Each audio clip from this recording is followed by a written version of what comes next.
सभी भक्तों को हमारी ओर से दंडवत प्रणाम।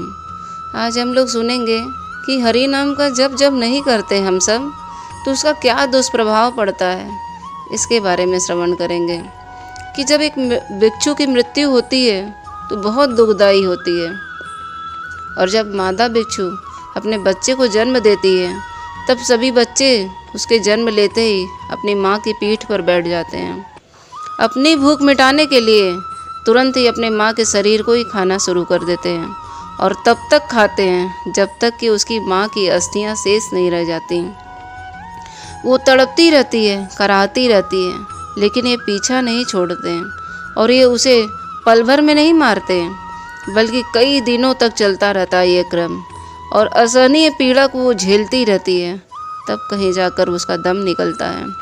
मादा बिच्छू की मौत होने के पश्चात ही ये सभी उनके पीठ से नीचे उतर जाते हैं। और जिस प्रकार से लख 84 का ये जो कुचक्र चल रहा है, ऐसी असंख्य योनियाँ हैं जिनकी स्थितियाँ अज्ञात हैं। कदाचित इसीलिए भवसागर को अगम और अपार कहा गया है, क्योंकि ये जो 84 लाख की योनियाँ हैं उसमें 4 लाख प्रकार के तो मनुष्य हैं। कोई टेढ़ा है, कोई सुंदर है, कोई गोरा है, कोई ज्ञानी है, कोई अज्ञानी है, कोई पढ़ा है, कोई अनपढ़ है, कोई मांसाहार है, कोई शाकाहार है।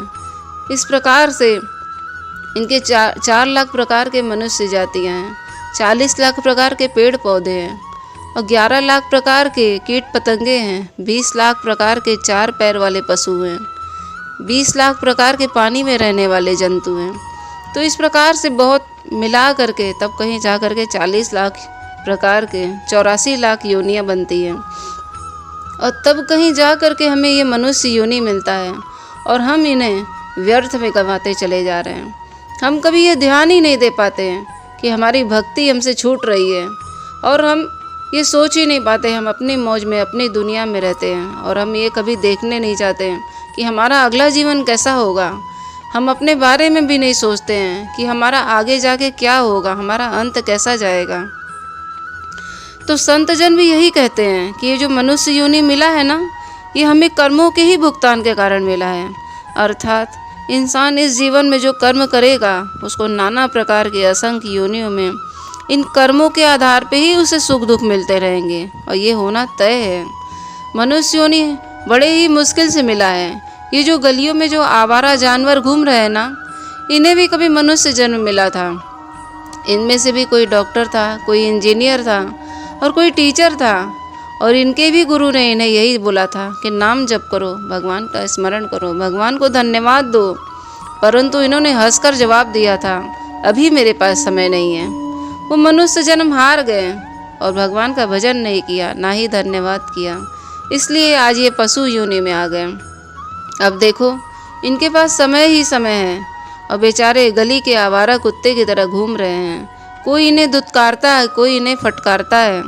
ये कर्म जो है ना, बहुत रुलाता है, किसी को नहीं बख्शता। हर किसी को अपने कर्मों के भुगतान को भुगतना ही पड़ता है। ये कर्म है, इन कर्म के कारण ही हम कभी राजा के घर में जन्म लेते हैं, कभी गरीब के घर में जन्म लेते हैं, कभी ब्राह्मण के घर में, कभी भक्त के घर में। ये कर्म के कारण ही हमें अलग अलग शरीर मिल रहा है, नहीं तो पशु योनि में हम गिर जाते हैं, मल के कीट बन जाते हैं। इसलिए अभी भी समय है। अरे अब नहीं समझोगे तो कब समझोगे। और ये सब अगर हम नहीं किए, ये जन्म यूं ही गवा दिए, तो हमारा निश्चित है कि हमें रोना ही पड़ेगा। इन 84 लाख योनियों से ये आज नहीं बीत रहा है, ये हमारा 50-60 साल का जो उम्र होगा तब हमें इतना कष्ट हो रहा है।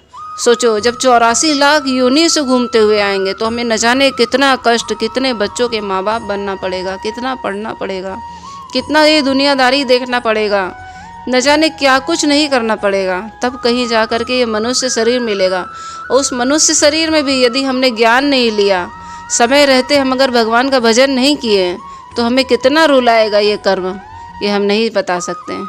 ये जो भी हो रहा है ये शास्त्र सम्मत हम बोल रहे हैं। इसलिए मनुष्य शरीर को यूं ही नहीं गंवाना चाहिए और सदा जपते रहना चाहिए। हरे कृष्णा कृष्णा कृष्णा हरे हरे, हरे राम राम राम हरे हरे।